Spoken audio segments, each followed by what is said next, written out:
Hello and welcome to my channel. I'm Izzy, your soul energy alchemist, and I'm here to help you embrace your IZ-NESS.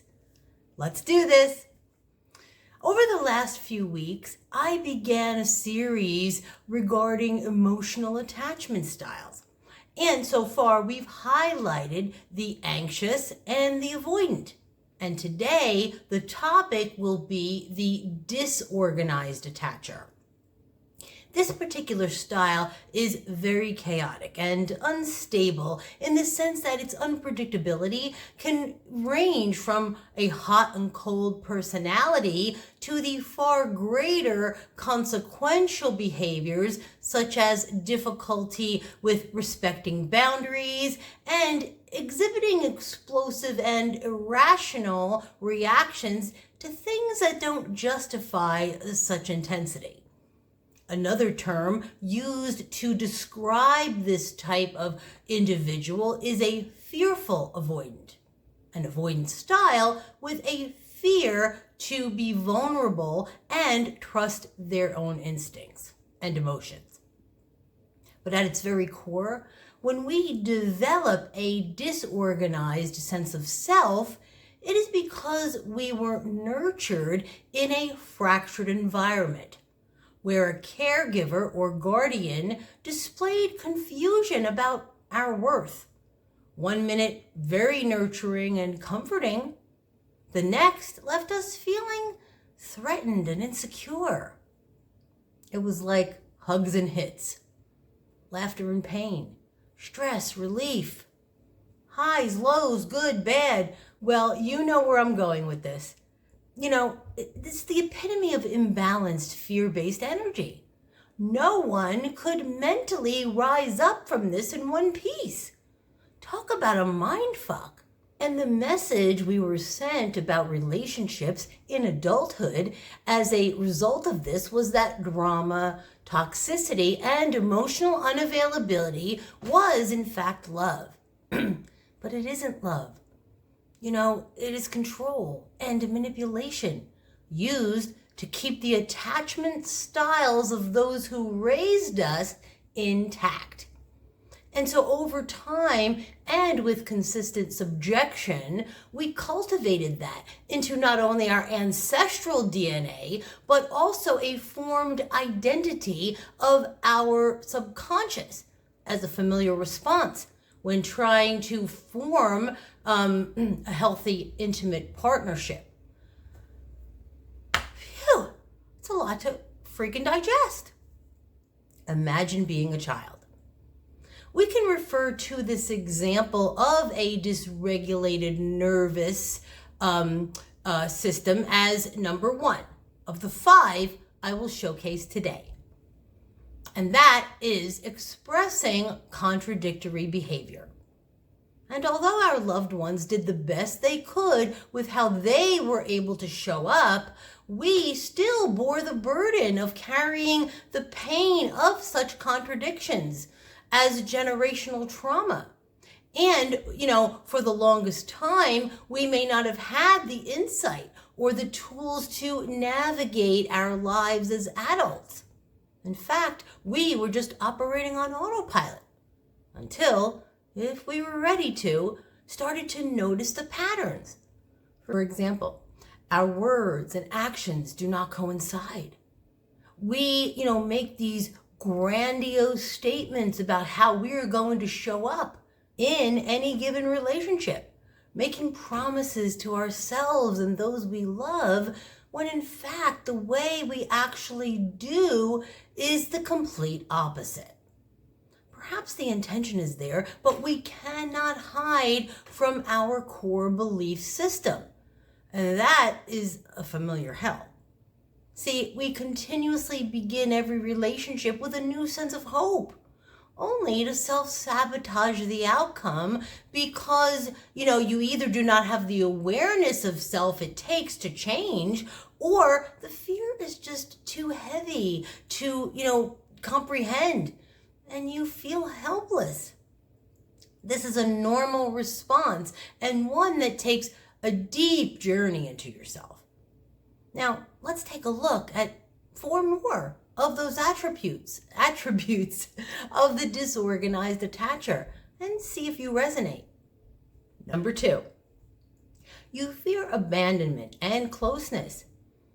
People who fall under this style often crave connection, but are so afraid of getting too close to someone. This leads to a push and pull dynamic.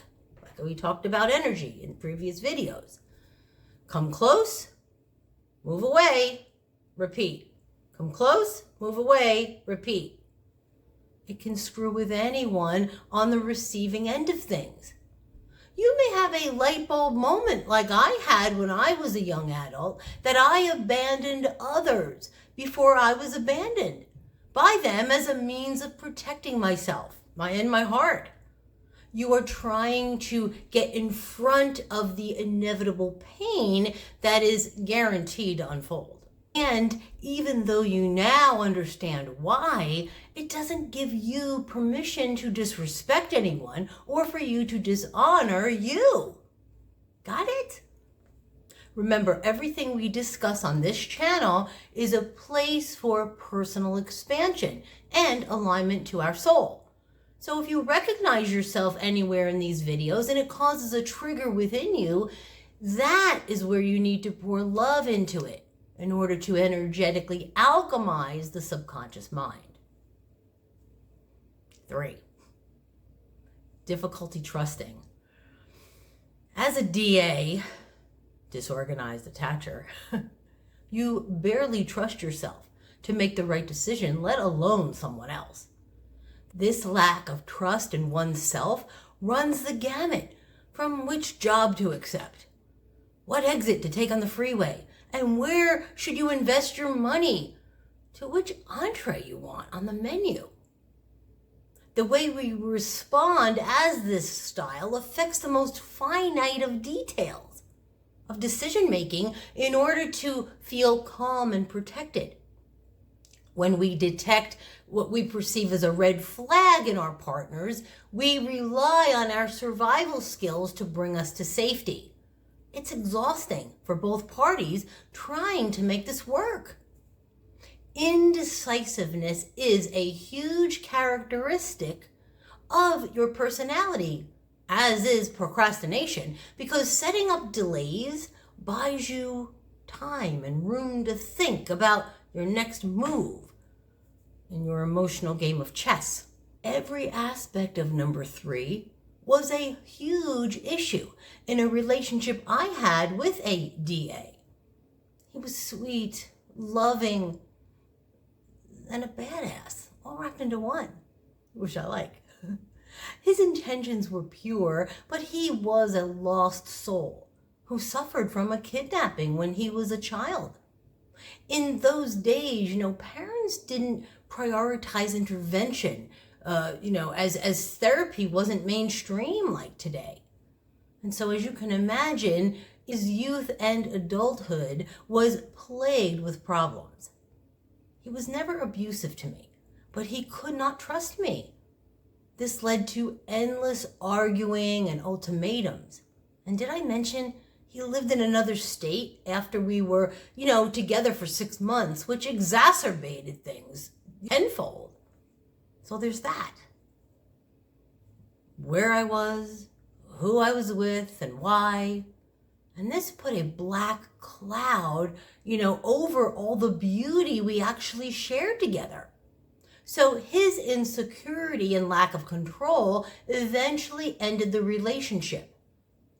We remain friends to this day and truly adore each other as each of us continue to do the inner work. And it has been amazing to witness. Number 4, emotional dysregulation. Do you find it hard to manage and understand your emotions? Do you oscillate between extremes of soundness and unease? As children, those lines were so blurred, you began to rely on how your body spoke to you. So, one of the traits of this attacher is the psychic gift of intuition. Now, As someone who mostly identifies as an anxious attacher, I can very much attest to the disorganized style of chaos that molded and shaped me. And your intuition, your intuitive gifts will heighten in most of these unhealthy attachment styles. But, the disorganized one tries to find clarity, and that's really, your intuition sort of shines through. It comes up through all the muck and mire. Now, in turn, I have a heightened sense of intuition. I've had to shelve my real emotions because I was too busy living in a fight response most of my childhood. I mean, my typical fawning as an anxious appeared outside of the home when I was bringing that familial trauma into bonds of friendship and love.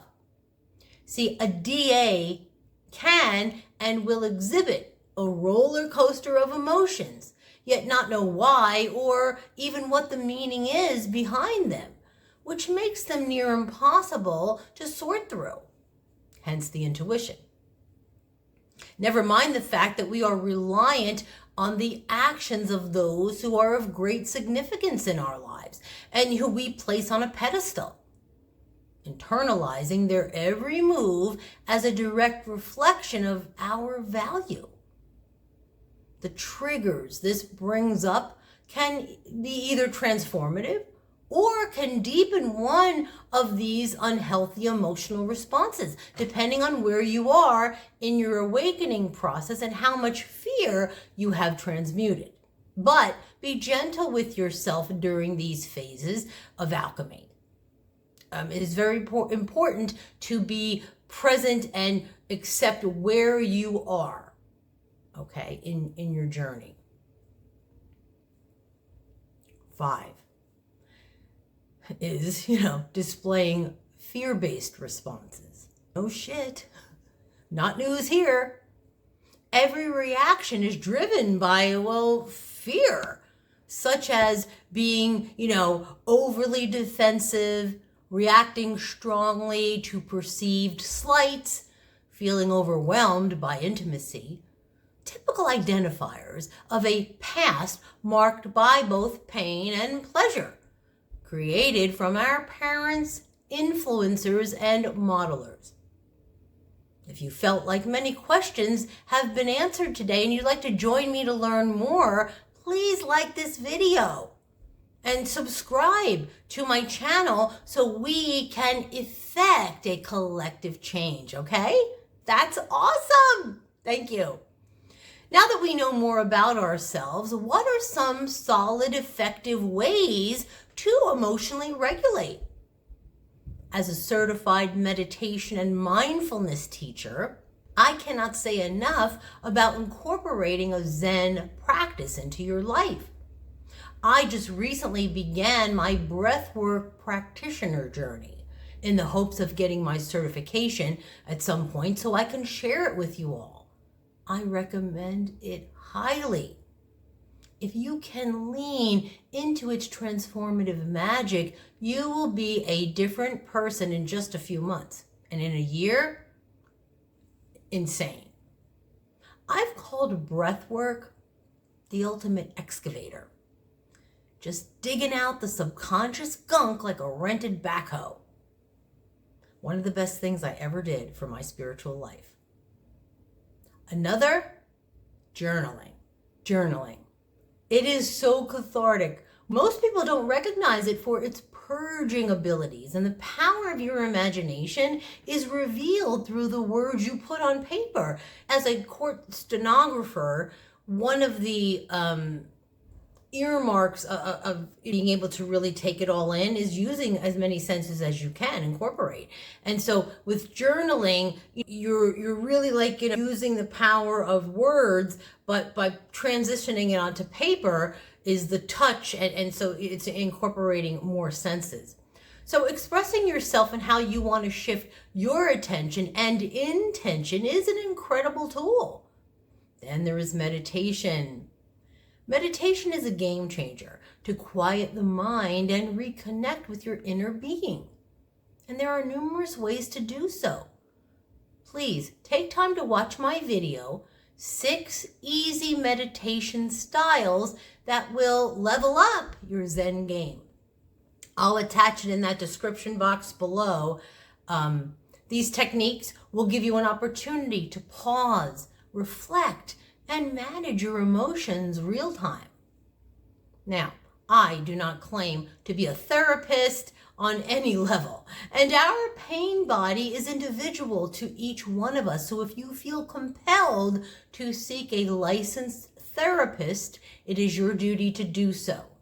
Some people have, a different wounds, different pain, and so sometimes you need the kind of support to keep you okay. And, if you're going to seek out therapy, preferably one who specializes in attachment theory or trauma, will be a great aid to help you process what comes up. A good practitioner will provide a safe space to explore your unresolved stuff.